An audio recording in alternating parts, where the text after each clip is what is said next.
What is up, guys? Welcome back to another video of the Southwest. Today's video is going to be kind of an informational how-to video, and today we're going to be fishing for bass that are on beds. So I'm going to try and walk you guys through that, catch a few bass, and show you how I do it, and hopefully it can help you guys out in the future. Alright guys, so we are out here and we are ready to start looking for some beds. So basically what you're going to want to do is you're going to want to walk along the bank and you're going to just look for anything that looks like a bed, and that could be a circular dark spot in the water. It could just be a sandy spot amongst the grass, but basically any kind of circular, just something different from the bottom. And you're going to want to just kind of look around and you're going to look for some beds, and then next you're going to see some fish on those beds. And I see a catfish cruising. I kind of want to like throw at it and see if I can catch him real quick. Yeah, we're going to go ahead and do this. This is going to be interesting.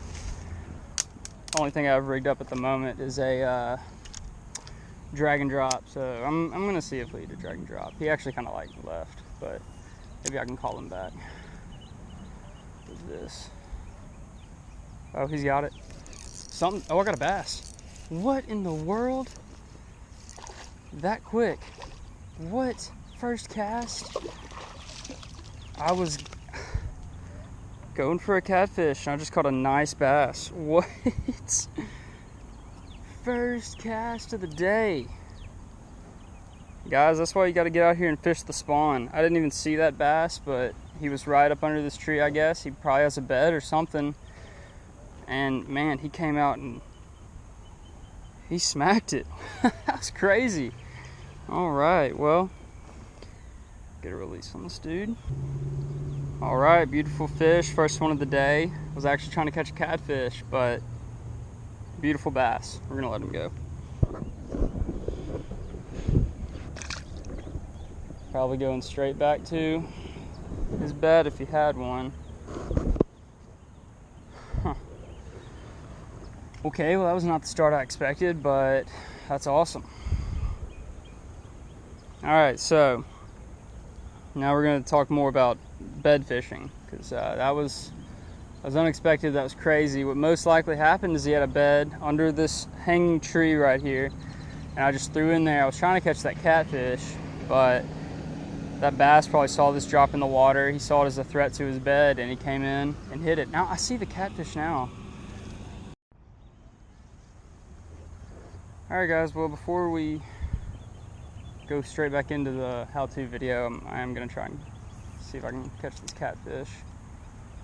All right, guys. Where we left off, I was talking about where you can find the fish bedding, and basically, what you're gonna want to do is you're gonna want to walk up and down the banks of your lake or your pond or river, whatever it is, and you're going to be looking for, they like sandy or like a hard bottom to spawn in, and then my personal belief is that the bigger ones will spawn next to cover or structure of some sort. I think that the little guys get beat out by the big guys for the good spots. So one of my tips is that when you go to a park like this, you see how this is really thick. It's kind of hard to get in here and fish. Honestly, that's where you probably want to go in and look for the big guys. That's where I've been finding the bigger fish, and I've had more success doing that. So I'm going to walk up and down this bank until I find a fish that's bedding, and hopefully I can show you all how to catch one. We're going to talk for a second about lures you're going to want to be using to bed fish. So I believe that your best route is going to be a weedless presentation, probably a Texas rigged creature bait or a crawl styled lure.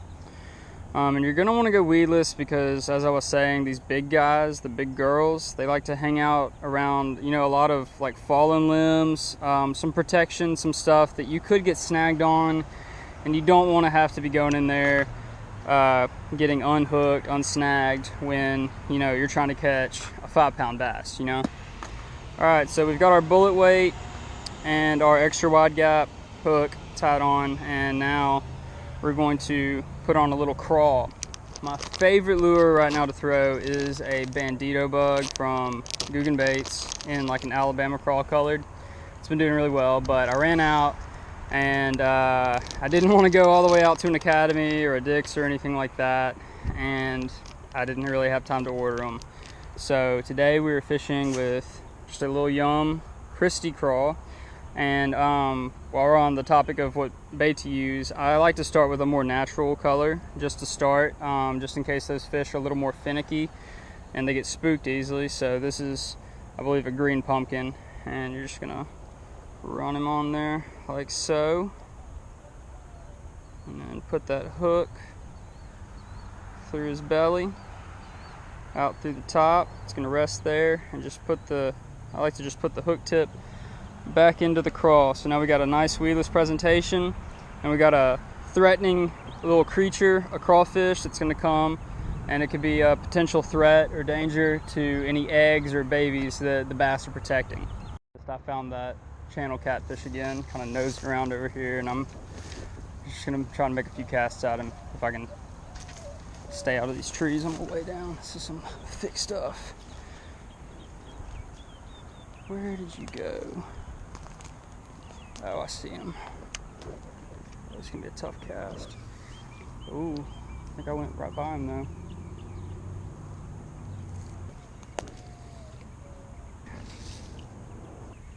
Oh, and a bass. I think the catfish saw my lure. He's going for it. Oh, catfish got me. Sight fishing for catfish on a Texas rigged crawfish. What in the world? Okay, that's crazy. It's crazy. It's a nice channel cat. Look at that. Crazy, crazy, crazy. Little crawfish. He didn't tear it up. All right, Slimy, get back in there. Get back in there. Jeez. Man, when you've got water this clear and it's springtime and the fish are fired up, you can just throw at them and you can catch anything. All right, I've had my fun. I caught a catfish, I already caught a nice bass. Time to get down to business and find some big girls on beds. I don't know if y'all can see this, but I'm looking for beds, and y'all gotta be careful when the water and the temperature outside gets warmer. There's a very large snake of some sort in the water through all these limbs. I don't know if y'all can see him. Let's see if I can throw a stick and spook him or something. Oh, there he goes.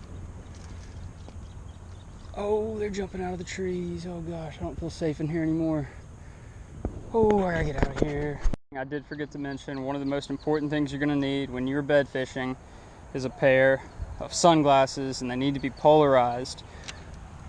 Now, the reason you're gonna want a pair of sunglasses is not so that the sun's not in your eyes, but you need to get rid of that glare on the water so that you can find these fish, because a lot of times they're going to be just sitting very still, and you're going to need all the help you can get spotting them, because in the end, if you're sight fishing them like this, it's all going to come down to you seeing the fish. So keep that in mind. Honestly, I stopped right here because I saw, like, this is a very silty bottom, and whenever something makes a commotion like that, like there was a dog in the water right here, it leaves this cloud. So I saw there was a cloud over there and it wasn't the dog. So I was like, well, maybe something's over there kind of messing around. And oh my gosh, at that fish. All right, I found one, guys. All right, so basically I found a fish. I think it's on a bed, and all I'm gonna do is throw every single thing I got at it until he eats. And they will eat out of defense. They will eat out of, you know, they'll eat because they're hungry, but a lot of times what we're trying to do when we're bed fishing is we're trying to, oh gosh, pose a threat to the nest or the bed. So I'm kind of, just like I said, the big one's like the tough spots. So he's up in there, and I'm gonna probably have to work for him for a bit, but I'm just gonna keep flipping. I don't even think y'all can see him very well, but I'm gonna keep flipping in there. It's hard for me to see everything going on, honestly, and I'm gonna try and just throw it in there until he's mad enough to eat this. All right, so I bought some kind of Strike King jig. I don't really jig fish much, but I know that it can be a more threatening profile for those bigger bass on the beds. Get them a little more fired up sometimes if just a Texas rig isn't doing it. So I don't know what this is, probably like a big flipping jig or something, but I'm gonna tie it on. It's got a rattle in it. And we are going to tip it with this crawfish trailer.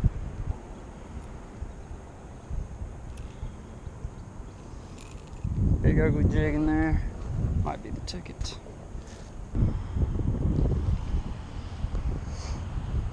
Talk about work.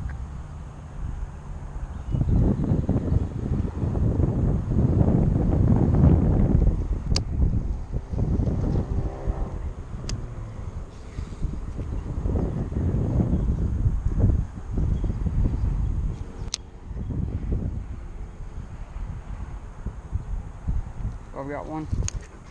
Oh, there we go. There we go. Nice fish. Nice fish. Good fish. I don't know if that is the male or the female, but that's a nice fish. I know that. Wow, it's a pretty fish too.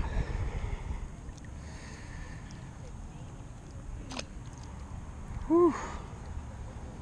That is a nice fish. I'm gonna throw it on the scale real quick.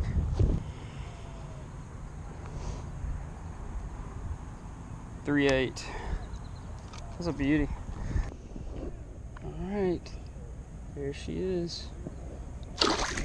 See ya. Whew, that was a nice fish.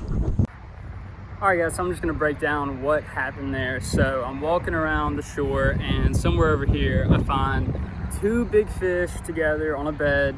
I'm just walking around looking for them and I was like, man, this is a pretty good fish. So I'm ready to dig in. I'm gonna put in a lot of work to catch them because it's not always just magic. They're not always just super fired up to eat anything in the bed. Sometimes they're, you know, a little more cautious or they're smarter, whatever it may be. So I threw just the plain crawfish lure on the Texas rig for a while in that natural green pumpkin, and it wasn't really doing it. They weren't very interested. So I thought, you know, to be a threat to these big fish, you know, I might need to throw a bigger profile, something more intimidating. So I put a jig on, same color and everything, and then I put the crawfish as the trailer on it to give it a bigger profile.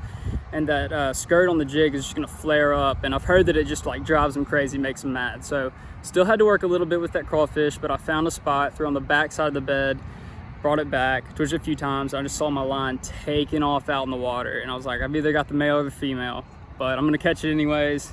It was the female, I believe. Nice fish, close to 4 pounds, big belly. And I mean, she was beautiful. It really was just a beautiful fish overall. So very happy. We're gonna go see if we can catch a few more of those. Casting along these reeds over here. Not bed fishing or anything. Just throwing up in the reeds, and I got another nice chunky fish. And I would, after seeing this one's stomach, I would have to say that it is a spawning fish as well. I mean, golly, that's a fat fish. Not very big, probably a pound, but second it hit the water and the reeds over there, crushed it. So I'm gonna put her back now.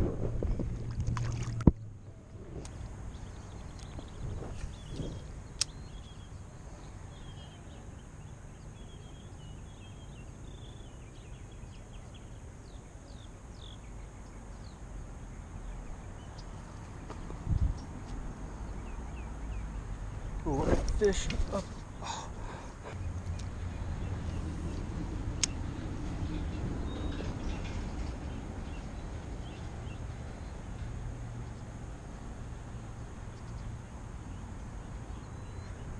Oh, I got it. No. Oh my God. Straight up in here though. Okay. I got a fish again. There we go. There we go. Guys, y'all have got to get out and go fishing right now.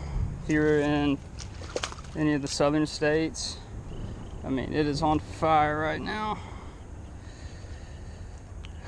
Man, Good fish. They're just very predictable. You know, they're all up in cover and not too hard to catch. See you, buddy.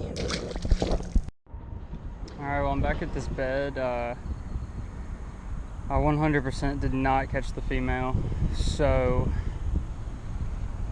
back over here, just hooked her, but she got off. But I'm gonna catch her in a second. Alright guys, well, I have made the biggest amateur move in my fishing career, and basically what happened is I came over here and I fished a bed earlier and I caught a nice fish off of it, and it's a really fat fish, so I thought it was the female. I knew both fish on the bed were really good, and it's kind of hard to judge them for me through the water, but it was a 3.5 pounder, and turns out that was the male.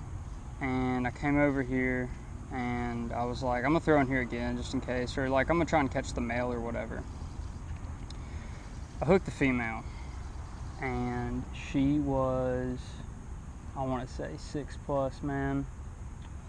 And I didn't really, I mean, of course I tried to land the fish, but I was not playing it like it was a 6+, so I'm gonna let them go back. I think I just saw the male head back to the bed, but I'm gonna try and get that female again, because that was insane. I didn't land her, but oh, I've got a fish. Oh, that's a good fish out there. Oh my gosh, on the drop shot. Jeez, what is going on today? My gosh, what in the world? I finally figured this pond out, I guess. Wow, nice one on the drop shot. Like I said, I was just waiting for that female to come back to the bed, and I'm throwing around a drop shot, and got smoked it. Wow. I'm having the best day of fishing I've had in a very long time. Probably a 2, maybe 2.5, but I was just throwing out there in the weeds, just killing time waiting for that female to come back. So it's good to know I don't have to catch them directly off beds right now. Alright guys, so that wraps up today's video. I'm in my car now. It was very hot outside. It's kind of a weird feeling because it was an absolutely amazing day of fishing, but you know, I'm a little upset at the end. I lost what was definitely the best fish of the year so far, so a little bummed about that, but overall it was an amazing day. So guys, if you liked the video, make sure you give it a thumbs up, like the video, drop a comment below, let me know what you want to see in future videos, and of course subscribe. Subscribe to the channel because I am dropping videos 3 a week and you don't want to miss a single one. Alright, I'm gonna catch you on the next one. Peace.